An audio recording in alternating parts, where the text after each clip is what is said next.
നല്ലൊരു സാമ്പാർ കൂട്ടി ഊണ് കഴിച്ചാലുണ്ടാകുന്ന ആ ഒരു ഫീല് നമുക്ക് പറഞ്ഞറിയിക്കാൻ പറ്റില്ല അല്ലേ. ഇഡ്ഡലിക്കും ദോശയ്ക്കും ചോറിനുമൊക്കെ പറ്റിയ നല്ലൊരു കിടിലൻ കോമ്പിനേഷനാണ് സാമ്പാർ.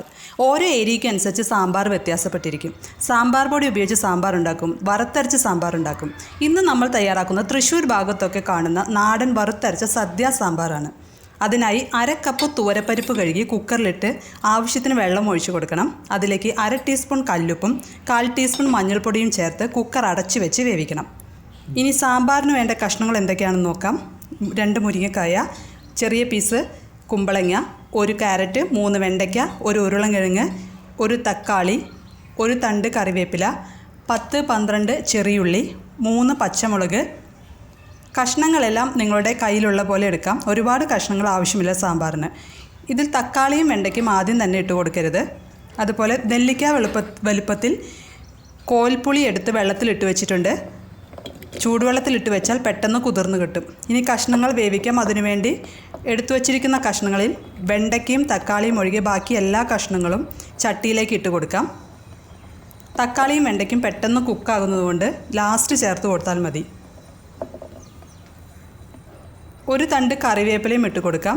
അതിനുശേഷം ആവശ്യത്തിന് വെള്ളം ഒഴിച്ചു കൊടുക്കണം. ഇനി 1/4 ടീസ്പൂൺ മഞ്ഞൾപ്പൊടിയും 1 ടീസ്പൂൺ കല്ലുപ്പും കൂടി ചേർത്ത് കൊടുക്കുന്നുണ്ട്. കഷ്ണങ്ങൾ മുങ്ങിക്കിടക്കുന്ന തരത്തിൽ വെള്ളം ഒഴിച്ചു കൊടുക്കാം. കഷ്ണങ്ങളെല്ലാം 1/4 ഭാഗം വേകുന്ന ടൈം കൊണ്ട് നമുക്ക് വറുത്തരയ്ക്കാനുള്ള കാര്യങ്ങൾ റെഡിയാക്കാം.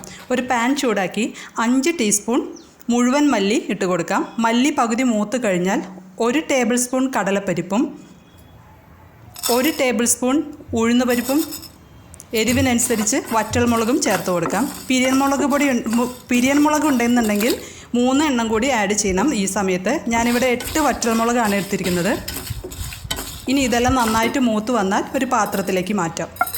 അടുത്തതായി അതേ പാനിലേക്ക് 2 ടീസ്പൂൺ വെളിച്ചെണ്ണ ഒഴിച്ചു കൊടുത്ത് കായം മൊരിയിച്ചെടുക്കാം. ഇത്രയും കായമാണ് ഞാൻ ചേർത്ത് കൊടുക്കുന്നത്. കായം മൊരിഞ്ഞു വന്നാൽ പാനിൽ നിന്ന് മാറ്റാം. അതിനുശേഷം 1/4 ടീസ്പൂൺ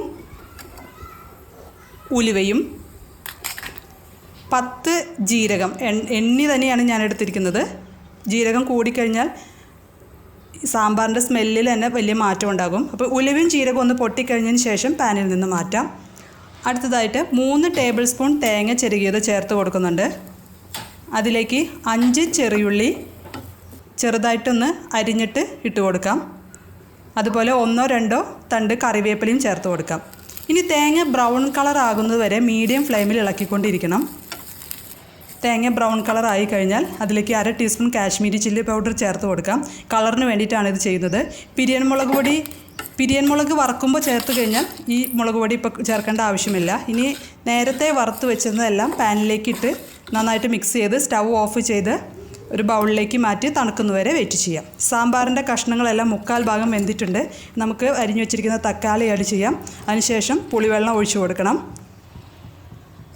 അടുത്തതായിട്ട് വേവിച്ച് വെച്ചിരിക്കുന്ന പരിപ്പ് ചേർത്ത് കൊടുക്കാം. ഇനി ഇതെല്ലാം ഒരു 10 മിനിറ്റ് തിളയ്ക്കാം. ആ നേരം കൊണ്ട് നമുക്ക് വറുത്ത് വെച്ചിരിക്കുന്ന എല്ലാം മിക്സിയുടെ ജാറിലിട്ട് അരച്ചെടുക്കാം. നല്ല ഫൈനായിട്ട് അരച്ചെടുക്കണം. വെള്ളം ഒഴിക്കാതെ ആദ്യം ഒന്ന് പൊടിച്ചെടുക്കണം. അതിനുശേഷം കുറേശ്ശെ വെള്ളം ഒഴിച്ച് അരച്ചെടുക്കാം. നന്നായി ഫൈനായിട്ട് അരച്ചെടുത്തിട്ടുണ്ട്. അവസാനമായിട്ട് നമുക്ക് വെണ്ടയ്ക്ക ആഡ് ചെയ്യാം. വെണ്ടയ്ക്ക ആഡ് ചെയ്തതിന് ശേഷം അരച്ചു വെച്ചിരിക്കുന്ന അരപ്പ് ഒഴിച്ചു കൊടുക്കാം. ഈ ടൈമിൽ ഉപ്പും പുളിയൊക്കെ ചെക്ക് ചെയ്യണം. എരിവ് ഇതെല്ലാം ആവശ്യമുണ്ടെന്നുണ്ടെങ്കിൽ ഇട്ട് കൊടുക്കാം. എരിവ് ആവശ്യമുണ്ടെന്നുണ്ടെങ്കിൽ നമുക്ക് കാച്ചിയിടുമ്പോൾ ചേർത്ത് കൊടുക്കാം. സാമ്പാർ നന്നായി തിളച്ച് കഴിഞ്ഞാൽ അതിലേക്ക് 1 ടീസ്പൂൺ ശർക്കരപ്പാനി ഒഴിച്ചു കൊടുക്കാം. പുളിയൊക്കെ ബാലൻസ് ചെയ്യാനാണ് ശർക്കരപ്പാനി, അല്ലെങ്കിൽ ചെറിയ പീസ് ശർക്കര ഇട്ട് കൊടുത്താലും മതി. ഇനി മല്ലിയില ചേർത്ത് സ്റ്റൗ ഓഫ് ചെയ്യാം. സാമ്പാർ റെഡി ആയിട്ടുണ്ട്. ഇനി നമുക്ക് കടുക് പൊട്ടിക്കണം. കടുക് പൊട്ടിക്കാനായിട്ട് ഒരു പാൻ ചൂടാക്കി അതിലേക്ക് വെളിച്ചെണ്ണ ഒഴിച്ചു കൊടുക്കണം. വെളിച്ചെണ്ണ തന്നെ ഉപയോഗിക്കണം. അതിനുശേഷം 1/2 ടീസ്പൂൺ കടുക് ഇട്ട് പൊട്ടിക്കണം. കടുക് പൊട്ടിയാൽ 1/4 ടീസ്പൂൺ ഉലുവയും 3 വറ്റൽമുളകും 1 തണ്ട് കറിവേപ്പിലയും ചേർത്ത് ഇതെല്ലാം നന്നായി മൂത്ത് വന്നാൽ സാമ്പാറിലോട്ട് ആഡ് ചെയ്യാം. അതിനുശേഷം സാമ്പാർ ഒരു 10 മിനിറ്റ് അടച്ചു വെക്കണം. കായമോ മുളക് പൊടിയോ ഒക്കെ കുറവുണ്ടെങ്കിൽ ഈ ഉലുവയും കടുകൊക്കെ മൂത്ത് വന്നതിന് ശേഷം ആഡ് ചെയ്യാം. നാടൻ വറുത്തരച്ച സാമ്പാർ റെഡി ആയിട്ടുണ്ട്. സദ്യ സാമ്പാറാണ്. ഒരു സാമ്പാർ ഉണ്ടാക്കി 3-4 മണിക്കൂർ കഴിഞ്ഞതിന് ശേഷം ഉപയോഗിക്കുമ്പോഴാണ് അതിൻ്റെ കറക്റ്റ് ടേസ്റ്റ് കിട്ടുന്നത്.